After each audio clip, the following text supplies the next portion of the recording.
Assalamu alaikum. Welcome to Learner Academy.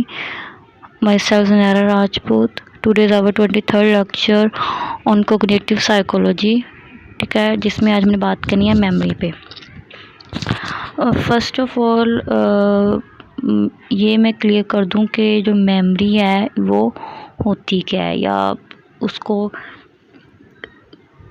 क्या कहा जाता है, साइकोलॉजी में किन मीनिंग्स में लिया जाता है। अगर हम मेमोरी को देखा जाए तो मेमोरी का मतलब होता है किसी चीज़ को मेमोराइज़ करना, किसी चीज़ को याद रखना। ठीक है, ये मेमोरी जौन सी है ये दो तरह से हो सकती है, short term memory and long term memory. Short term memory में memory that we use to function is called short term memory. Not the same thing as remembering what happened yesterday as opposite to a long time ago. Long term memory is in store house, मतलब कि long term memory है जो एक store house की तरह होती है, जिसके अंदर बहुत सारी जो चीज़ें होती हैं वो उसके अंदर होती हैं। ठीक है,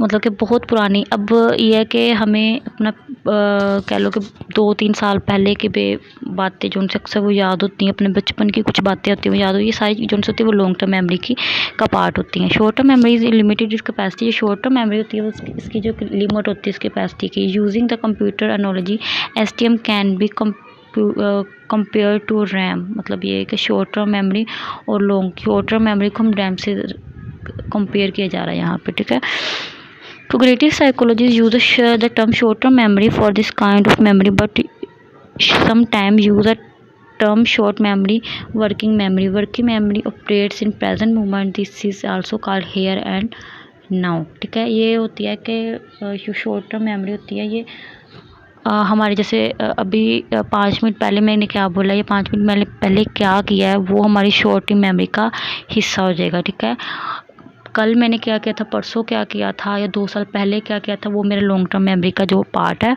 वो होगा। ठीक है, वो उसमें जाएगा।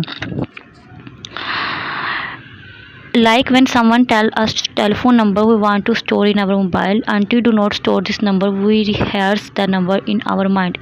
If we want to remember this information for long term, we code the information in some way. ठीक है, अगर मैं हम मतलब कि मोबाइल में सेव करने की बजाय हम अपने माइंड में सेव कर ले तो हम क्या करते हैं कि इसको रिकॉल करने के लिए क्या कि हमें कोड वर्ड्स की ज़रूरत होती है कि लाइक हम पीछे चले जाते हैं कि हाँ उस टाइम मैंने ये नंबर सोचा, वो लॉन्ग टर्म मेमोरी का जो पार्ट बन जाता है। Our short term memory make decision. The strategy of revision are also present short term memory.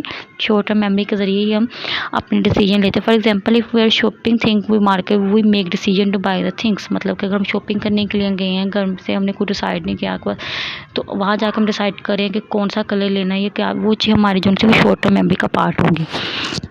So the short term memory is very significant in our memory. We do all things in our short term memory. Our current information goes into long term memory. ठीक है, and stored into long term memory comes in short term memory. Long term memory से short term में वो आती हैं। For example, a depressive patient remind all past life event make him or more depressive. तो therapist help patient to forget all things. These all things are stored in long term memory. ठीक है, वो उनको क्या करता है कि बुलाने की या उसको की कोशिश करता है कि वो यहाँ से भूल जाए। या ये जो उसका था ब्रीफ इंट्रोडक्शन था आज के टॉपिक में। इंशाल्लाह ताला जो नेक्स्ट टॉपिक्स है उस पर भी हमने मेमोरी के बारे में ही बात करनी है। तो इंशाल्लाह बाकी हम नेक्स्ट लेक्चर में करेंगे। अल्लाह हाफिज़।